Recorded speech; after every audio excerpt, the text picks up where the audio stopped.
আসসালামু আলাইকুম। কেমন আছেন সবাই? আলহামদুলিল্লাহ আমিও অনেক ভালো আছি। আজকে আমি চিনির পাকান পিঠা বানিয়েছি আর সেটাই আপনাদের সঙ্গে শেয়ার করলাম। আর পাকান পিঠা বানাতে, বানাতে আমার অনেক ইতিহাস হয়ে গেছে। তো যাই হোক আমি ফার্স্ট টাইমই বানিয়েছি। তো এখানে আমি শুকনো চালের গুঁড়ি নিয়েছি ১.৫ কাপ আর ১ কাপ চিনি দিয়ে ভালো করে মেখে হালকা, হালকা মানে নরমাল মানে টেম্পারেচার পানি আমি দিয়েছি। এখানে কোনো গরম পানি ব্যবহার না। তো যাই হোক এই পিঠা আমি কখনো বানাইনি, ফার্স্ট টাইম বানালাম। আর 1/2 কাপ দিয়ে দিলাম নরমাল আটা, যেটা আমরা রুটি খাই সবসময়, সাদা আটার মানে রুটি, সেই আটা দিয়ে দিলাম। মোট ২ কাপ মানে আটা হয়েছে আবার, হ্যাঁ? দিয়ে খুব ভালো করে এই যে মিক্সড করছি যেন ভিতরে কোনো গুটি না থাকে।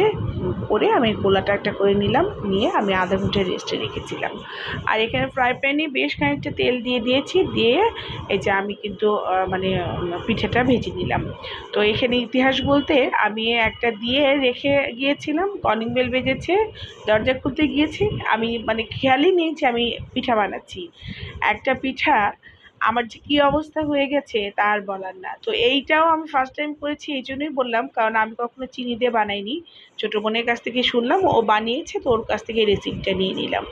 আর এই যে দেখুন কী অবস্থা, একদম ইতিহাস হয়ে গেছে। আমার লাইফে ফার্স্ট এইরকম পাকান পিঠা বানিয়েছি।